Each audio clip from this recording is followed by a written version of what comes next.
Hi, very good morning. I'm Dr. Janak Patel, MD General Physician. Today we'll be discussing on one of the another interesting topic in ischemic heart disease, or we call coronary artery disease, that is acute coronary syndrome. We know very well acute coronary syndrome meaning itself is very clear. It is acute, it is involving coronary artery, and syndrome means there is a group of disorders. It is not acute confusional state. Short form acute coronary syndrome we label as ACS, but all ACS are not acute coronary. So always use of long words, acute coronary syndrome.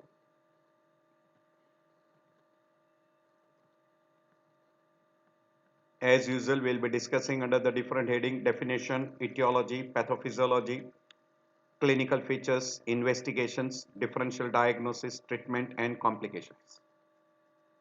We know very well ischemic heart disease. We have discussed before. This one slide I have repeated again, that ischemic heart disease you can divide into stable, where there is a fixed size of occlusion of coronary artery, and that you can divide into two groups. Stable coronary artery syndrome we call obstructive coronary artery disease, which is usually stable angina, and different variety of angina will come in that. And there is one where there is a no obstruction to coronary artery, that we call INOCA, that is ischemic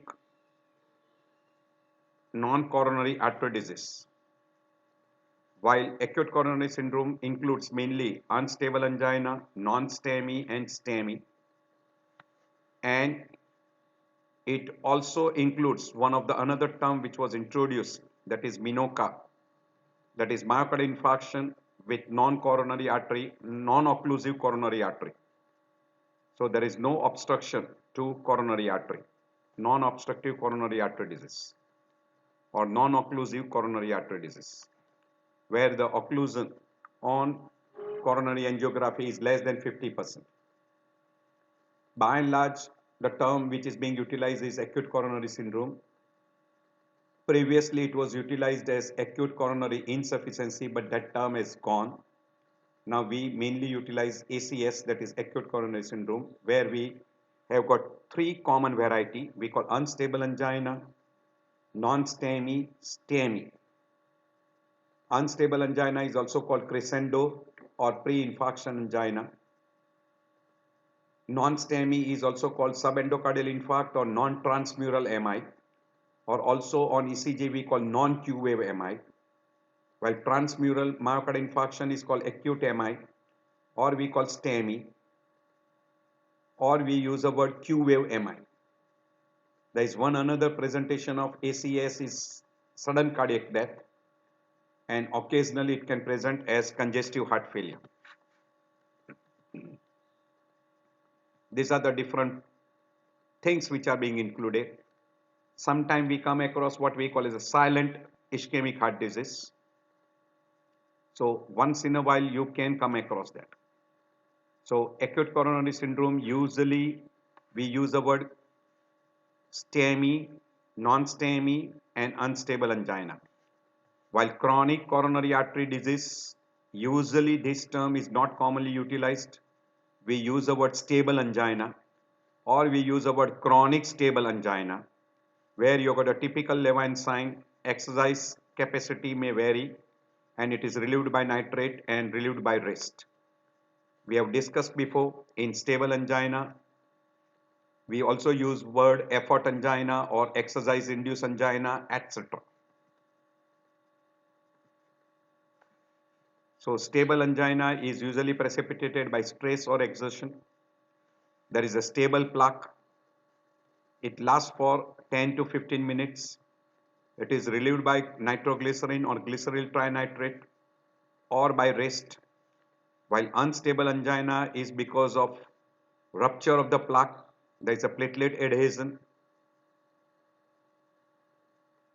Usually this is not associated with any change in troponin ECG will show you ST depression, which will persist. It comes at rest with minimal exertion and it lasts for more than 20 minutes. There is usually symptom signs, associated symptom signs like profuse perspiration, nausea, vomiting, dizziness, prostration, etc. And by and large, rest does not relieve pain and even poor response to glyceryl trinitrate. While non-STEMI is usually because of platelet aggregation and occlusion of small blood vessels, where you get some endocardial portion of the myocardium which is being infarcted, and that will produce ST depression instead of ST elevation, will be associated with elevated troponin. While in STEMI, there is a complete occlusion by a thrombus which will result into ST elevation with troponin positive, and there will be appearance of Q wave, while there will be no appearance of Q wave in non-STEMI. So presentation wise, we will be already discussing in a clinical symptoms. We have already discussed in ischemic heart disease. As far as ECG is concerned, we have already told you in case of unstable angina and non-STEMI, there will be ST depression. Troponin will be elevated in non-STEMI, but in case of unstable angina, it will be negative. While in case of an stable angina, usually troponin is always negative. So troponin will be strongly positive in case of STEMI. It will be positive in case of non-STEMI also, but in unstable angina, it will be negative. So this is very, very important. So ST changes and troponin becomes a very useful clinical clue to differentiate between unstable angina, non-STEMI and STEMI. So this chart we have already discussed in ischemic heart disease. Stable angina will be pain on exertion. It will be relieved by rest and nitroglycerin. Troponin will be negative. ECG will be usually normal. Unstable angina, pain will come at rest, no effect by nitroglycerin or by rest. Enzymes are usually normal and there is an ST depression.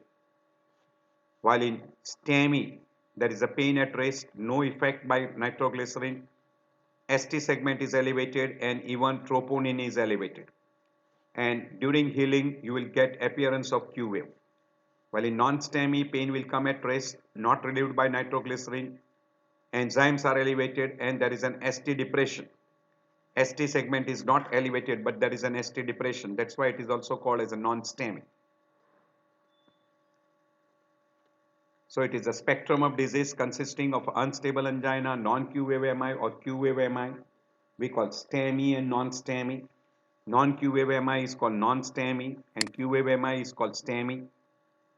Characterized by disruption of a unstable plaque or a rupture of an unstable plaque, and that will result into ECG changes, biomarkers.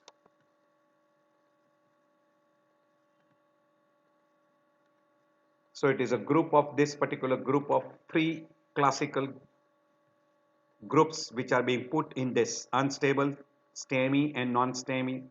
Also they put acute coronary syndrome will include sudden cardiac death as well as congestive heart failure. Usually we also put, there are few words which are for unstable angina, that is new onset angina, angina crescendo, angina at rest, and there is a progression of angina slowly increasing in frequency and severity as well as duration, and angina in response to lower level of exertion. So even with minimal exertion or even at rest, the person gets angina. So sometimes it is also described as a pre-infarction angina or also crescendo angina, and it is because of the rupture of plaque, unstable plaque which ruptures either because of infection or because of stress, etc.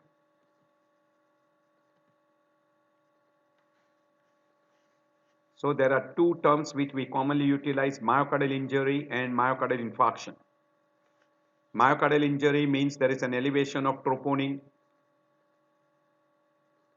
which will be acute injury, which can be because of non-ischemic, can be myocarditis, cardiomyopathy, Takotsubo, or because of systemic disease like sepsis, pulmonary embolism, CKD, subarachnoid hemorrhage, etc., where you can get troponin positive.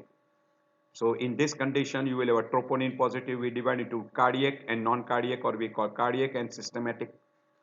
While rupture of a plaque, producing plaque disruption, decreased myocardial perfusion, and increased demand. This will result into myocardial injury with myocardial ischemia and ends up with necrosis of the myocardial tissue we call as a myocardial infarction. Classical example, coronary artery spasm. We also label that as a Prinzmetal angina or variant angina. There is another condition we call a microvascular dysfunction, or we also labeled as non-obstructive coronary artery disease, coronary embolism, increased demand in case of tachyarrhythmia, severe hypertension, increased myocardial tissue like left ventricular hypertrophy, etc. We already told you there are few words which are being commonly utilized: new onset of angina, crescendo angina, or we also call pre-infarction angina.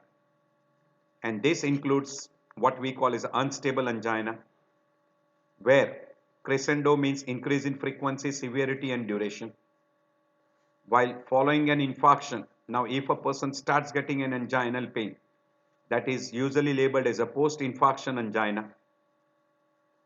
But in case of unstable angina, we label before a person develops an infarct, the person gets new onset of angina. It is increasing in frequency, severity, and duration. Then we call that as a crescendo. And as it is followed by either STEMI or non-STEMI, STEMI or non-STEMI. That's why we also label this as pre-infarction angina. And usually pain lasts for more than 20 minutes. That is unstable angina syndrome. So unstable angina is very frequently because of obstruction of coronary artery, or by spasm, or by rupture of the plaque. In this, there is pain at rest or with minimal exertion lasting for more than 20 minutes. There is a new onset of angina with it is severe and of a new onset within prior to 4 to 6 weeks. It is crescendo pattern of pain, that is severity has increased, duration has increased, and frequency has also increased. And it is in absence of myocardial necrosis, that is no elevation of biomarkers. It is diagnosed by ST depression. There is no ST elevation. So persistent ST depression is in favor of unstable angina.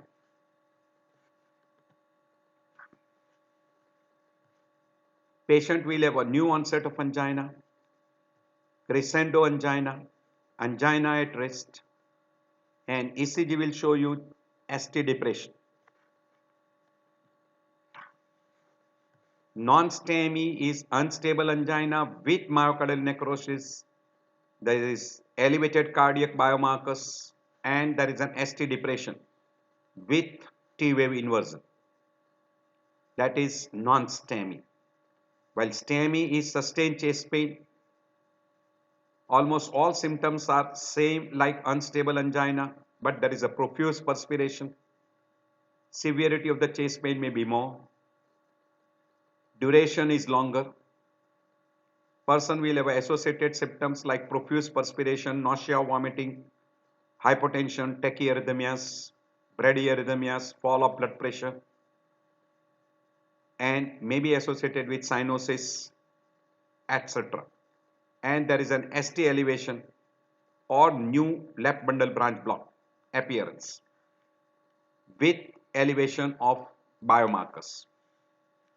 So we label any person to have a MI, or we call STEMI, that is detection of a biomarker being elevated with at least one of the following, that is classical symptoms of acute myocardial ischemia with new changes in ECG like ST elevation and Q wave appearance, and imaging studies shows non-viable myocardium, or on echo there is a regional wall abnormality being diagnosed, then we label that as MI. Or if on ECG there is an ST elevation, we call STEMI. So there are certain criteria which are being there. We'll be mentioning those. ST elevation, there is a prolonged chest pain more than 20 minutes. ST elevation in spite of nitroglycerin. In limb leads, at least 1 millimeter in two adjacent, or more than 2 millimeter in precordial leads, or new appearance of left bundle branch block, and there is a slow evolution of Q wave appearance, elevation of enzyme markers, all this favors STEMI. So this is standard description which is being given. So that is called revised definition of myocardial infarction for acute or evolving or recent MI, that typical rise and fall of biomarkers of myocardial necrosis with at least one of the following, that is ischemic symptoms, pathological Q wave, or there is an ST elevation, or depression. If there is an ST depression, then we call that as a non-STEMI. If there is an ST elevation, we call STEMI. And imaging evidence like new loss of viable myocardium or new regional wall abnormality on echo. Pathological finding of an acute myocardial infarction cannot be done usually. We don't do those pathological finding, but this is one of the things which is being included to make a diagnosis of acute MI or recent MI or evolving MI. And criteria for healing MI or healed MI is development of a new pathological Q wave in a serial ECG. Biomarkers of necrosis comes down to normal, they become normal, normalization, and ST segment becomes isoelectric and T wave becomes upright. And there is a pathological finding of healed or healing infarction. Then we call that as healed or healing infarction. So these are some of the criteria which are being utilized. There is one classification which is being done in a coronary microvascular dysfunctions, that is type 1 in absence of myocardial disease and obstructive coronary artery disease. If the person has got increased risk factors and there is a microvascular angina, we call that as a type 1. And secondary coronary microvascular disease or dysfunction is type 2, type 3 and type 4. Type 1 is in myocardial disease, type 3 is in obstructive coronary artery disease, and type 4 is iatrogenic. In myocardial disease like hypertrophic cardiomyopathy, dilated cardiomyopathy, Fabry disease, amyloidosis, myocarditis, aortic stenosis, where there is a decreased supply, and in this too there is an increased demand. In this condition there is a decreased supply in all, but there is an increased demand in hypertrophic cardiomyopathy and dilated cardiomyopathy. While in obstruction of a coronary artery disease like stable angina or acute coronary syndrome, that is called type 3. And type 4 is iatrogenic, or we call secondary to PCI or CABG. These are one of the way of classifying in microvascular dysfunction.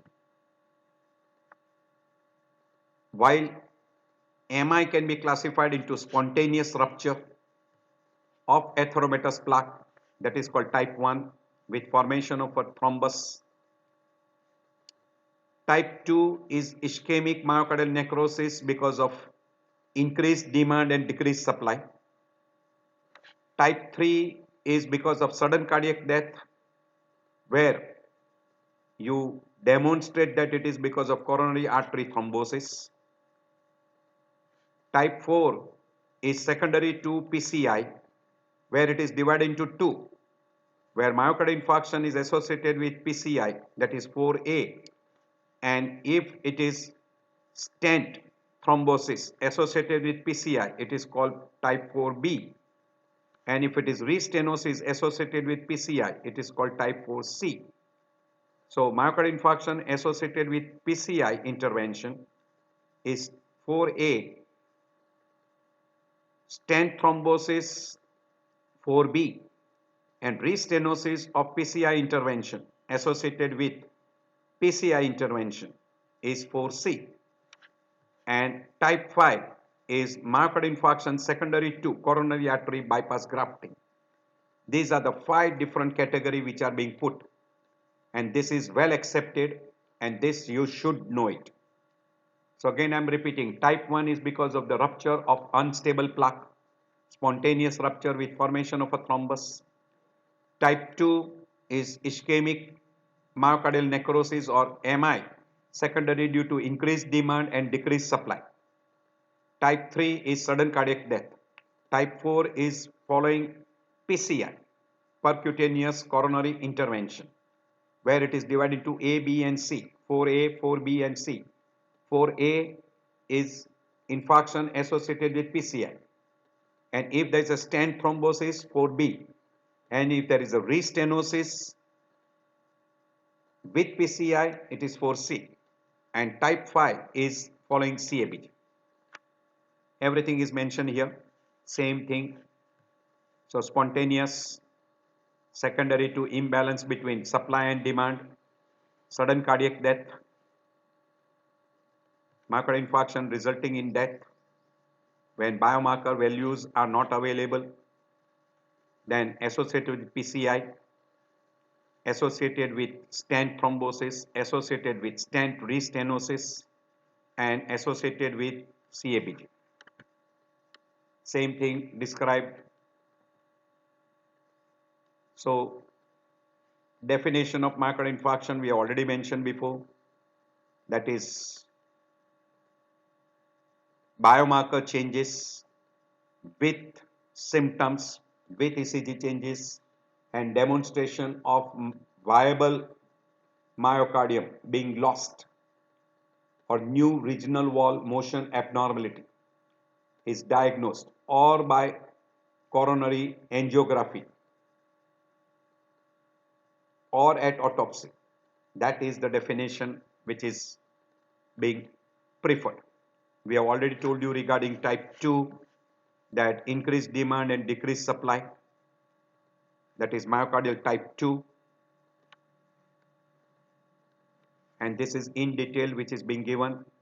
This is oxygen supply and demand imbalance, and this is secondary to what we call as a illness process, and in this you can have a different mechanism: atherosclerosis, coronary artery spasm, embolism, coronary artery dissection, sustained tachyarrhythmias, there will be increased demand, hypertension, severe bradycardia, respiratory failure, anemia, hypotension and shock. All this will have increased demand and decreased supply. You have to pinpoint that. That will be in type 2. Type 3 is sudden cardiac death, where you don't have evidence by cardiac biomarkers because person gets sudden death, and we may not have ECG changes, ECG record also. You can demonstrate that on a autopsy, but if there is an ECG which is being taken, there is a new ischemic ECG changes, or new left bundle branch block and person suddenly dies. We already mentioned 4A is PCI related, 4B is stent thrombosis, and 4C is restenosis of PCI procedure. And if it is related to CABG, it is type 5.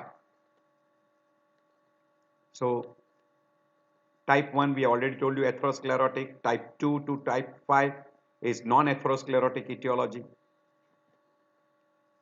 There is one more variety we always mention, that is myocardial infarction with non-obstructive coronary artery disease, or we call MINOCA, where all clinical criteria, ECG criteria, etc. are like acute myocardial infarction.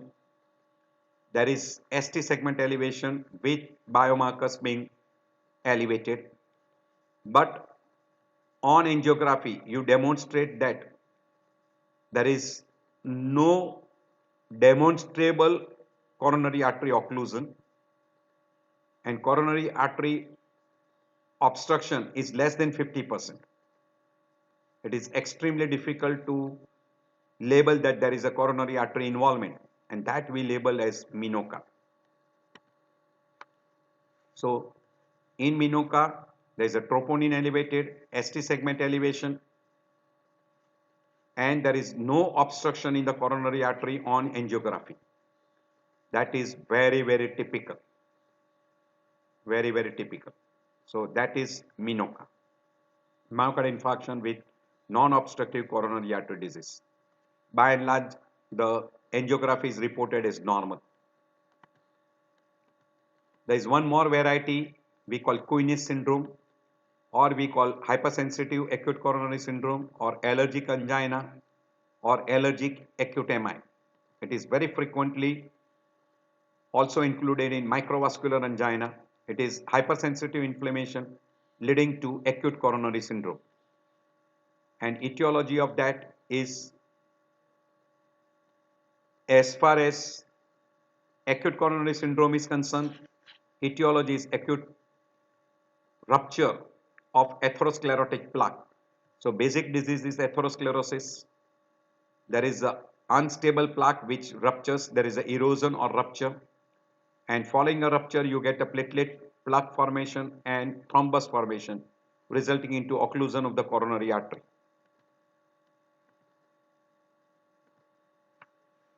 So thrombus formation and thromboembolism arising on a disrupted or eroded plaque is the most common cause. There is a dynamic obstruction like coronary artery spasm or vasoconstriction. This will happen in a case of a vasospastic angina, or we call it the Prinzmetal angina, where there is a coronary artery spasm which is included in type 2.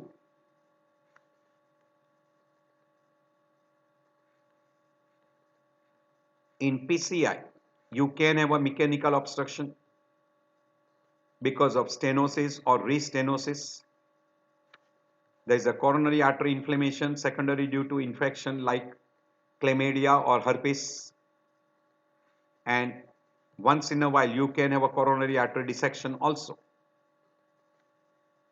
Secondary to unstable angina, there is an increased oxygen demand and decreased oxygen supply,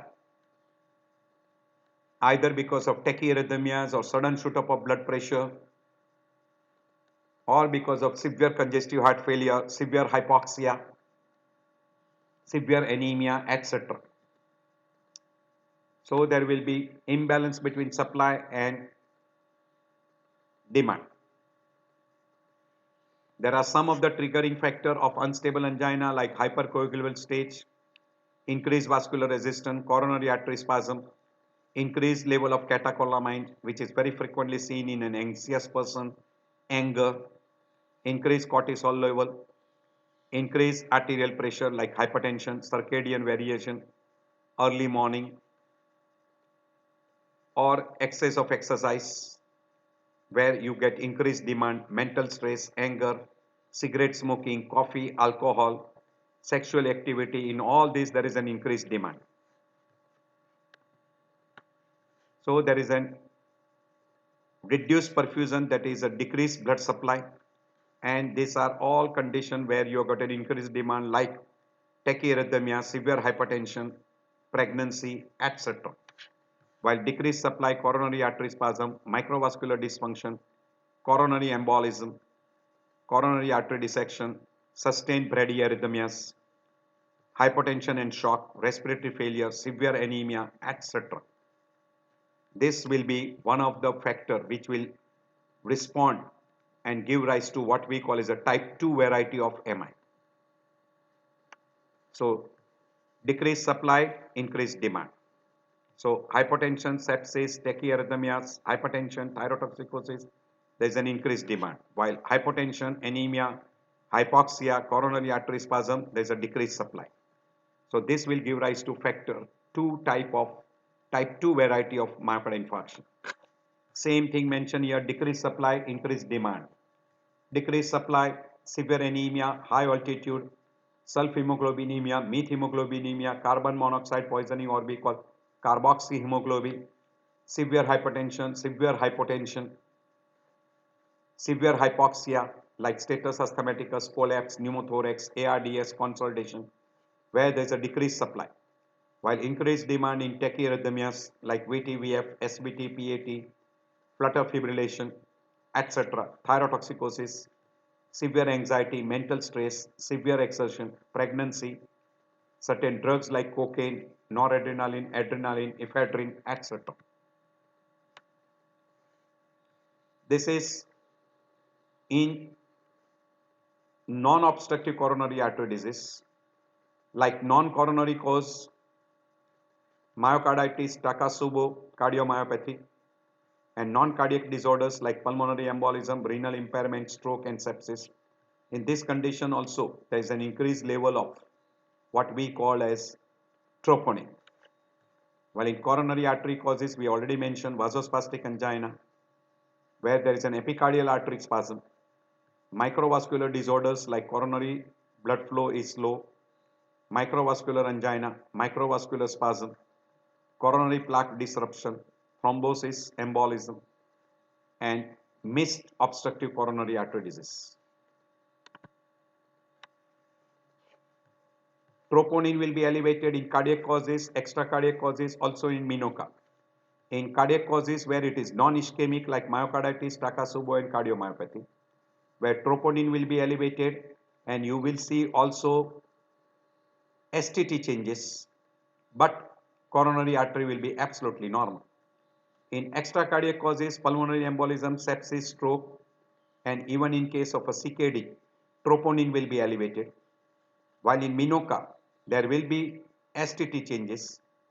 Here, there may not be any STT changes, but troponin will be elevated.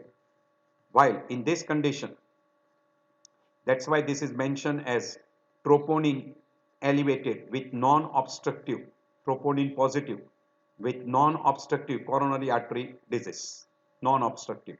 So these are all the conditions which can produce. But MINOCA is myocardial infarction with non-obstructive coronary artery disease like plaque rupture, coronary artery spasm, microvascular dysfunction, thromboembolism.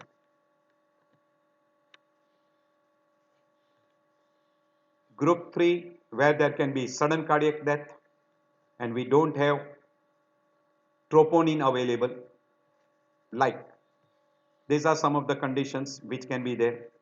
This will be systemic conditions.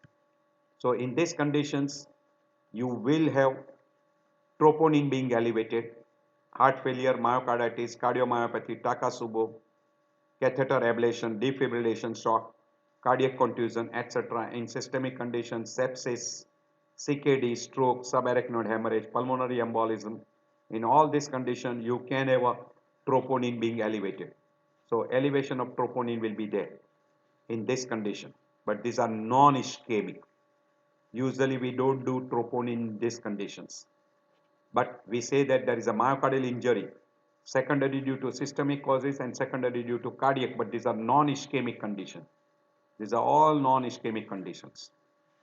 But we don't label these as ischemic heart disease. Pathophysiology we have already discussed in ischemic heart disease group, but in short we are discussing. There is unstable plaque. That plaque ruptures or it erodes, and because of erosion now collagen tissue is exposed to blood. Platelet are being attracted. Platelet gets aggregated. We get primary platelet plug formation, which will release platelet factors, which will attract another bunch of platelets. We call secondary platelet plug formation.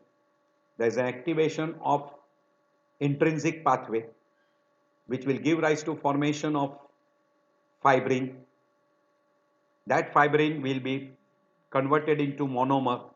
Then they will attach together to again become a polymer, and it will be entangling RBC. Along with that we call as a formation of a thrombus.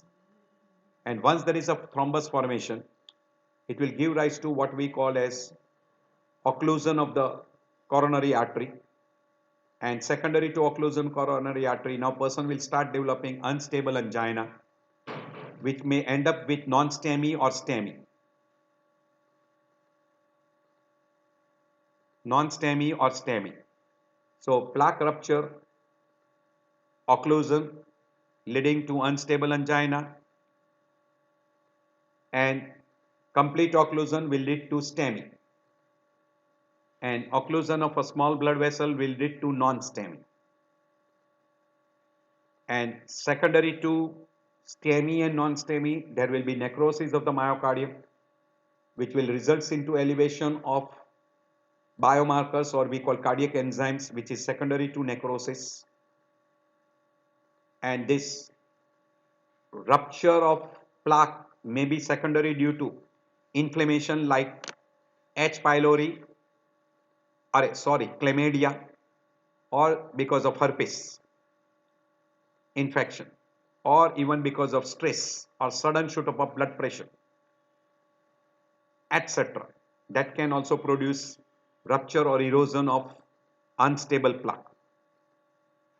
Occasionally it can be because of coronary artery dissection.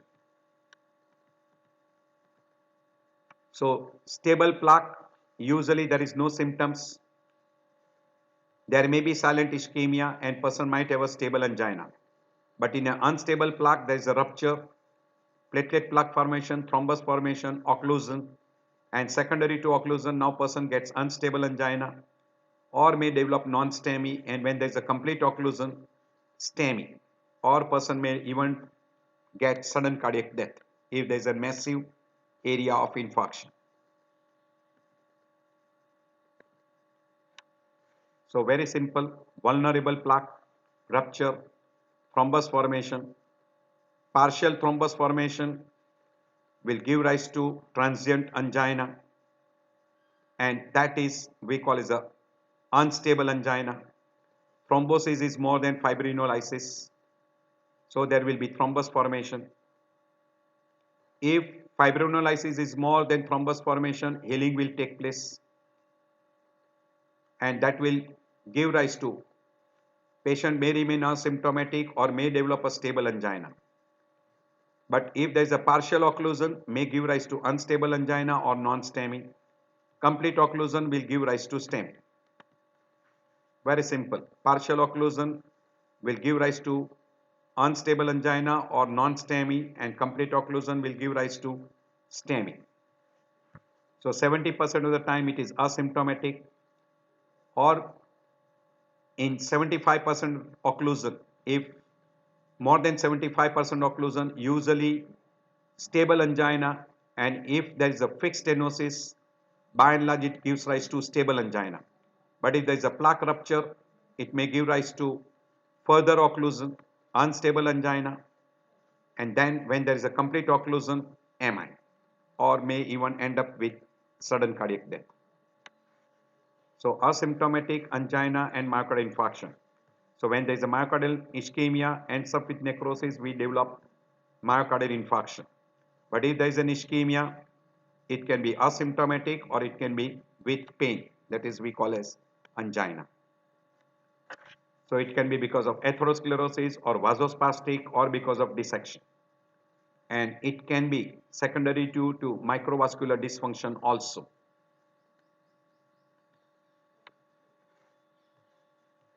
So if there is a non-obstructive coronary artery disease, there is a microvascular dysfunction that we call as MINOCA.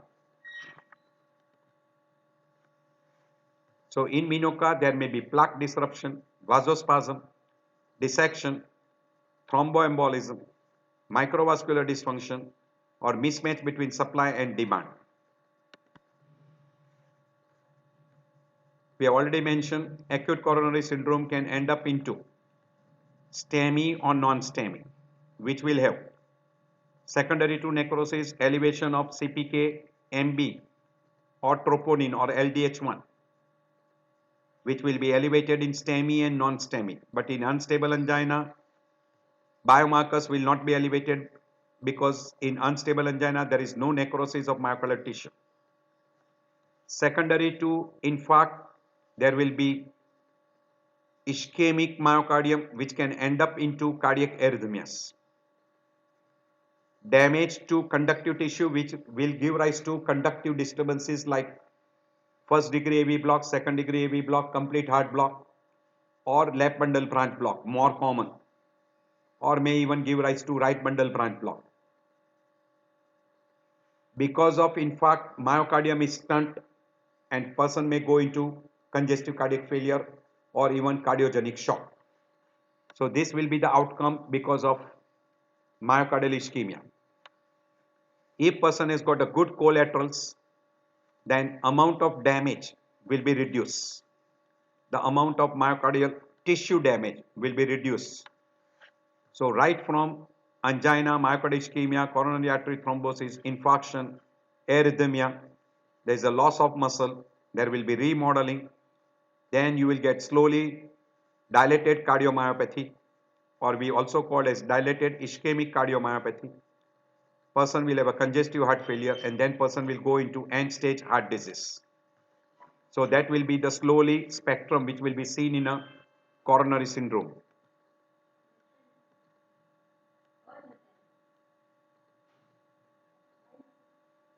Acute myocardial infarction, where it can be two variety, non-STEMI and STEMI. We also use some of the words like silent infarct. The person can have a pain which can be typical or atypical, or person can present as congestive cardiac failure or as left ventricular failure or congestive heart failure, where there is a combination of biventricular failure, or person can come to you with a severe resistant failure like cardiogenic shock. Person can also present as cardiac arrhythmia in the form of a block or tachyarrhythmias or bradyarrhythmias like ventricular tachycardia, ventricular fibrillation, atrial flutter fibrillation, or idioventricular rhythm, complete heart blocks. Person can have rupture of myocardium producing cardiac tamponade, rupture of interventricular septum ending into ventricular septal defect. Rupture of papillary muscle can end up into acute MR and which can end into acute left ventricular failure. Even person can develop acute TR in a right ventricular infarct. There can be intramural thrombus formation and that thrombus can give rise to thromboembolism.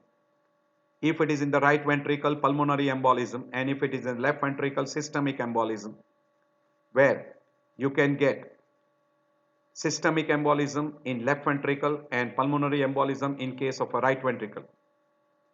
And sometimes person can also have sudden cardiac death. So any one of these presentation can be seen. Typical symptom which we describe is always pain is on the precordial region or in a retrosternal. Onset is sudden, can occur at rest. Character is dull, burning, heaviness, suffocating sensation, someone is sitting on the chest, etc.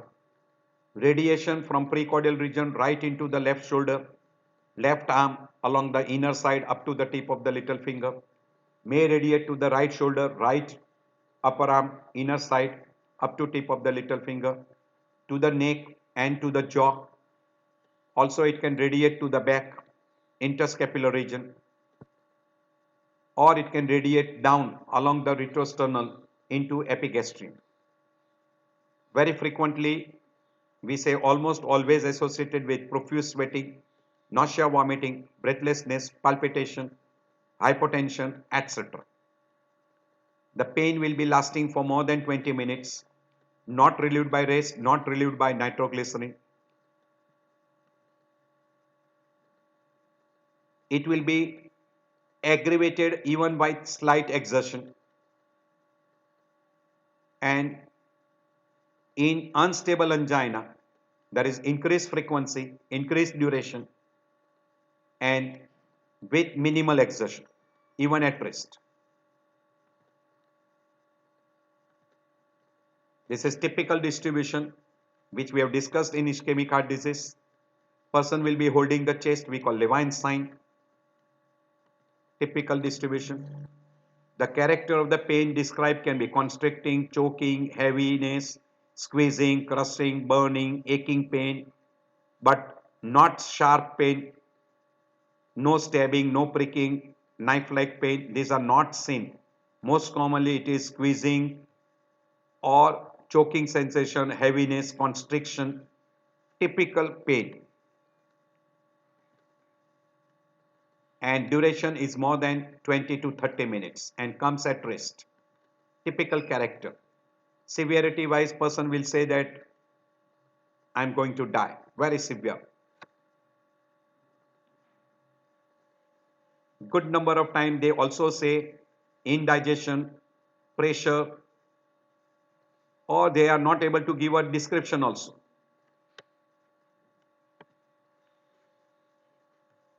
It is aggravated by or provoked by exertion or by exercise, emotion, anxiety, heavy meal, cold, exposure. Unstable angina will occur at rest. You can have even a decubitus angina prior to this. It is not relieved by rest and not by nitroglycerin. Associated features: nausea, vomiting, dyspnea, sweating, palpitation, syncope, acute confusion, fear of impending death, etc. Cough, wheeze can be also there. So there are good number of associated symptoms. Even person can have epigastric pain, syncope, oliguria, stroke, etc. So these are all associated symptoms which can be there. Pallor, sweating, tachycardia, fever, arrhythmias, pericarditis, mitral regurgitation, vagal activation will produce bradycardia, vomiting, or very rarely it is asymptomatic. Hypotension, oliguria, cold clammy extremities, increased JVP, narrow pulse pressure, S3 heart sound, and even heart murmur.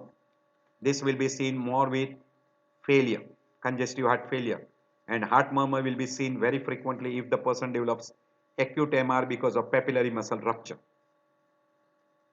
Once in a while you can have a atypical presentation.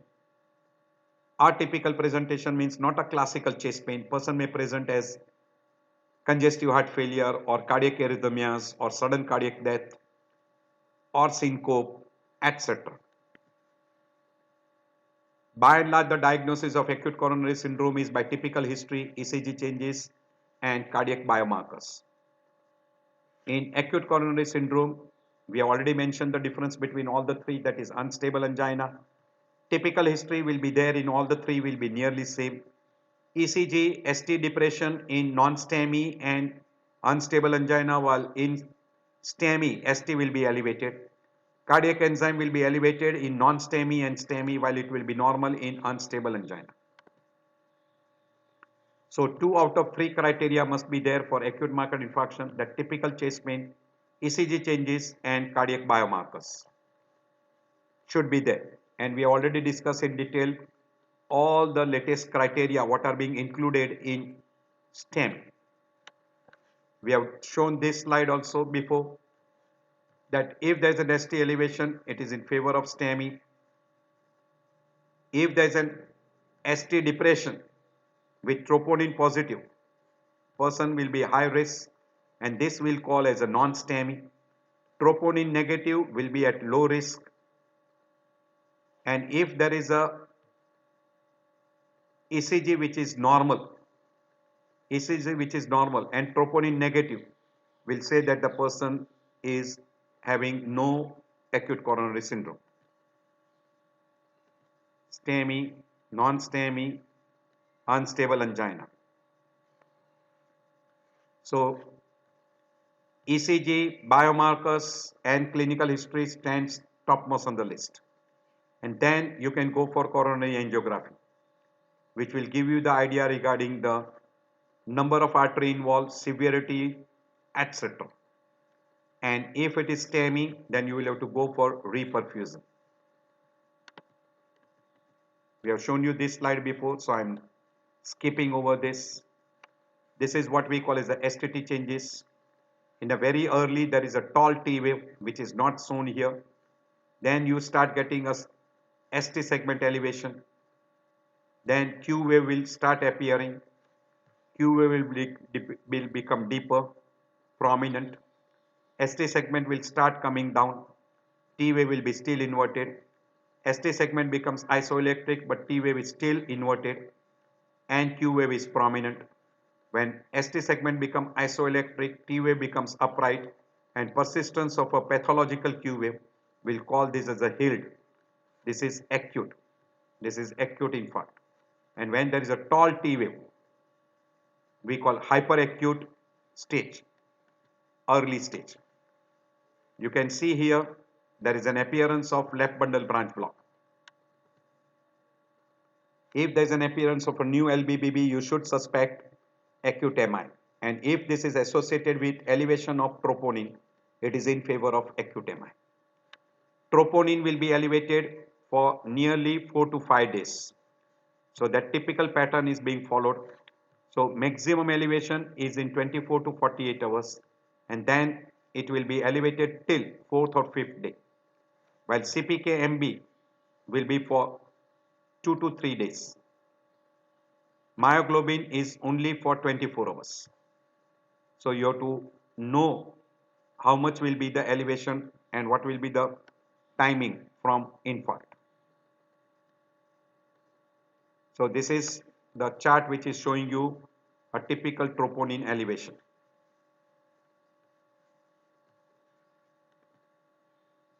These are the condition where we already shown you a slide before, where troponin is positive, but there is no coronary artery occlusion, non-obstructive coronary artery. In MINOCA, you will have a ischemia, but this will be non-ischemic, this will be also non-ischemic, where still troponin is elevated, but there is no infarct. In MINOCA, there will be infarct. There will be STT changes. So whenever you make a diagnosis of STEMI, to identify the risk factor, this is a flow chart. At your leisure time, you can go through if you are interested. What is being done, best is echocardiography, which gives you a very good idea regarding how severe is the involvement of myocardium. Then you can go for what we call as a catheterization and revascularization. And functional evaluation can be done by using echo, catheterization and ECG. You will have to utilize all those, and you can use also stress echo to find out the severity of myocardial damage, and then you can put them. There is another score we call TIMI score and GRACE score. If you are interested, you can go through the person who are going to work in an ICU. This will be helpful to them. This is any person who comes to with a chest pain and you want to differentiate between ischemic and non-ischemic chest pain. You can utilize this flow chart. This is a better flow chart for that. I've already done in a chapter of chest pain. Also, I've done in a ischemic heart disease. This is algorithm for management of ischemic heart disease, how you approach. This is management of acute coronary syndrome. This is symptom signs of acute coronary syndrome and how you approach. At your leisure time, you can go through. This is Minoka. I've done in an ischemic heart disease. So if you are interested, you can have a pause in this slide and you can go through in detail. This is what is the difference in Minoka. What exactly happens in Minoka. These are few slides. I've already discussed before. This is differential diagnosis workup for etiology of Minoka. What are the different conditions which are there and what are the diagnostic evaluation you can go for. So always utilize this. That is, there is no myocardial infarction, but there is an elevation of troponin. We have already shown these slides before. False ECG, which suggests myocardial infarction, you should keep it in mind. I've done in an ST segment elevation in detail. This is differential diagnosis of ST segment elevation. Again, I've done in detail in ST segment and STEMI mimics. This is differential diagnosis of non-infarcted Q wave appearance. You can have a Q wave appearance in hypertrophic cardiomyopathy, ventricular hypertrophy, conduction abnormality, etc. So go through. These are all the investigation which we have discussed in ischemic heart disease. That is history, ECG, troponin. ECG, echo and troponin is the first thing to be done. Then investigation for risk factor. Stress testing is absolutely contraindicated whenever you suspect acute coronary syndrome. Should not be done. Angiography, which includes MR angio or CT angio, to find out severity of coronary artery occlusion, site, number, and also to rule out Minoka. This is ECG changes we have already discussed in detail. This is hyperacute T wave elevation, ST elevation with Q wave appearance.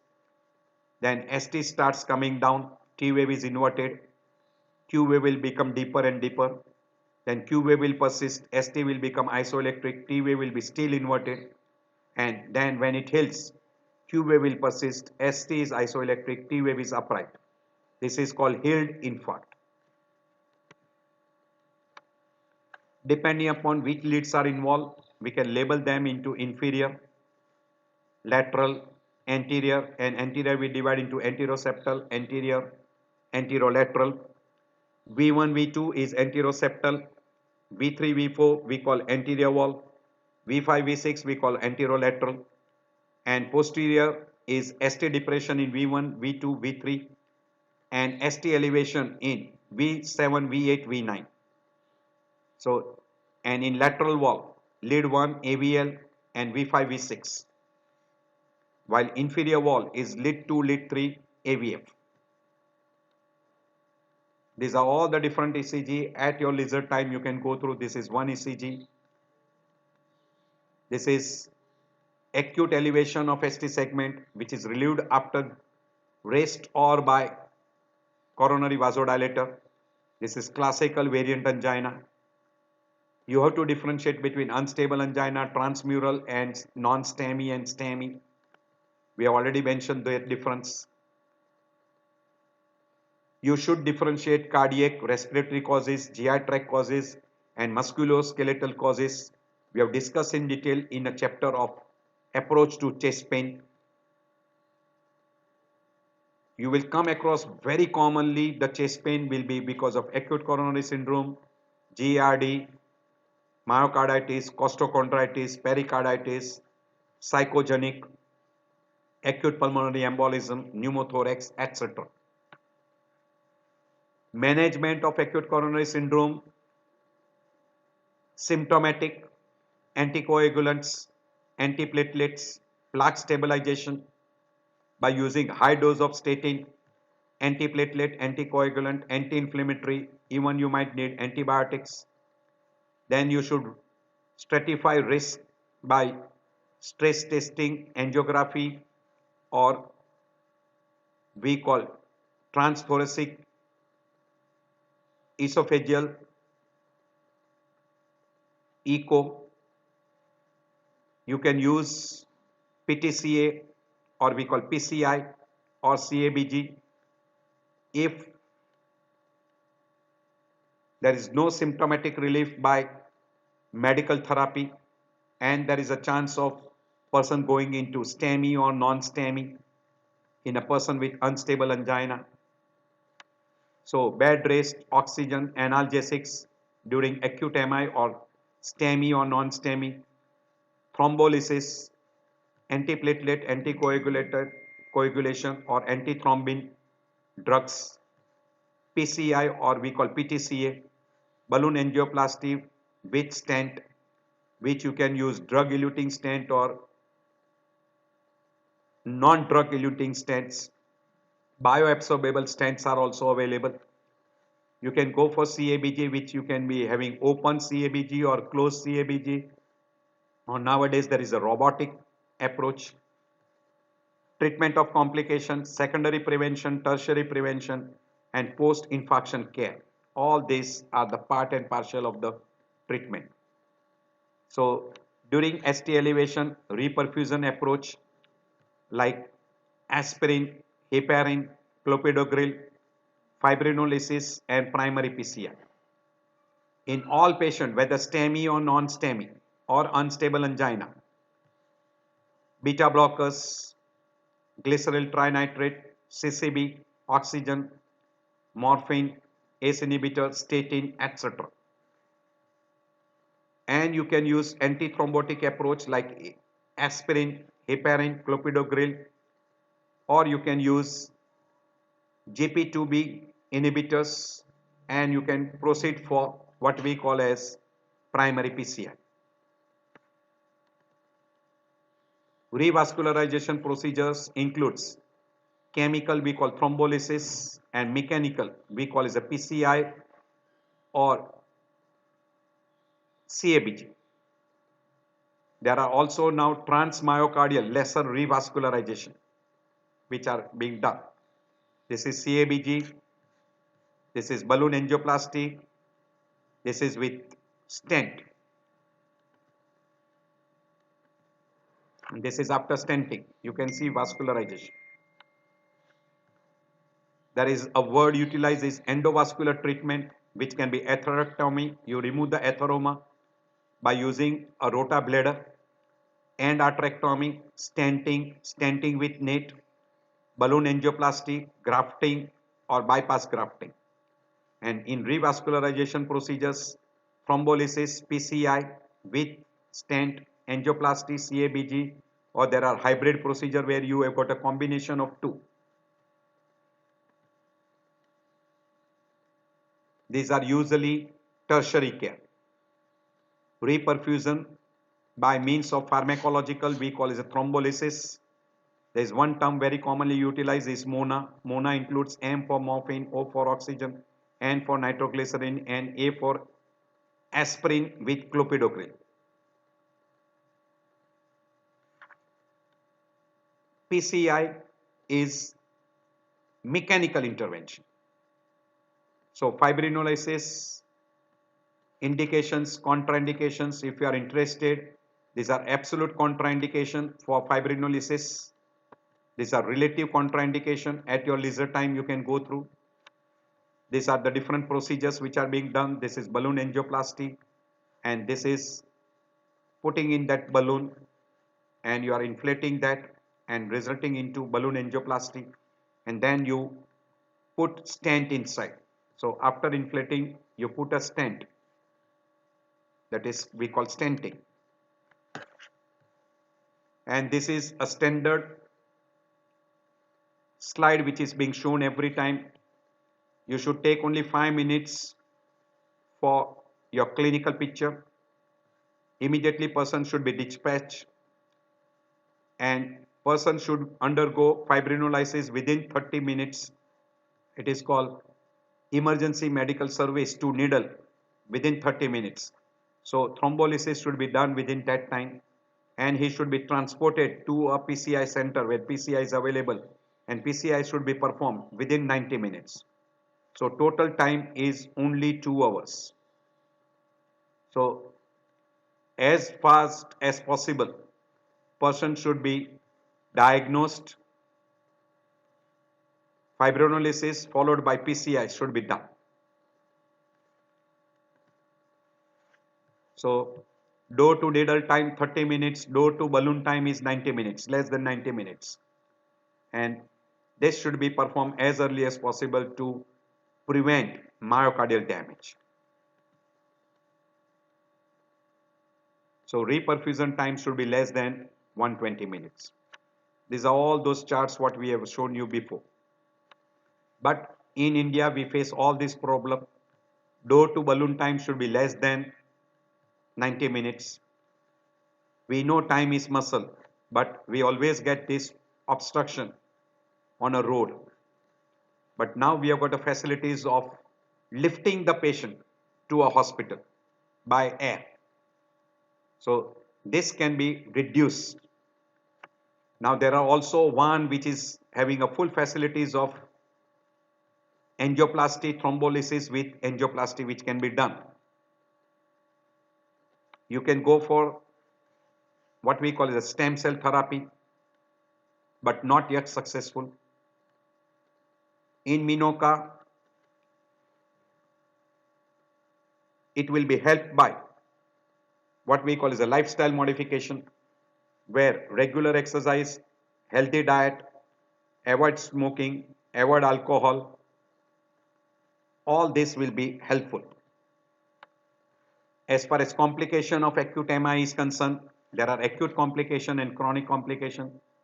Acute complication are almost in 75% of the people, where you can get cardiac arrhythmias, extension of infarct, reinfarction, congestive heart failure, acute pulmonary edema, cardiogenic shock, pericarditis, mural thrombus, thromboembolism, myocardial wall rupture, cardiac tamponade, papillary muscle rupture and acute MR, which will end up into acute congestive heart failure, rupture of interventricular septum, acute VSD, and person will end up with acute congestive cardiac failure. These are some of the acute complications, and even sudden cardiac death we can put. In chronic complication, ventricular aneurysm, which can end up with thrombosis, thromboembolism, infection, rupture, congestive heart failure, cardiac arrhythmias. Person can present as a congestive heart failure, mural thrombus and thromboembolism, papillary muscle dysfunction and MR, cardiac arrhythmias, can present as a congestive cardiac failure, Dressler syndrome, cardiac neurosis, shoulder hand syndrome, post-MI angina, etc. can be complication as far as chronic is concerned. You can remember like ACT rapid, A for arrhythmia, C for congestive cardiac failure, T for tamponade, R for rupture, A for aneurysm, P for pericarditis, I for infarct, and D for death and Dressler syndrome, whichever way you want to remember. So these are all the different complications which you can get: stroke, cardiogenic shock, congestive heart failure, cardiac tamponade, arrhythmia, pericarditis, Dressler syndrome, etc. So I end my lecture here. Thank you for taking out time. I know your time is valuable, and I appreciate that you have spent some time with me, and I hope this lecture will be very helpful to you. So this is the most important. Ask as a full question, and very commonly you will come across this group of people in your everyday practice.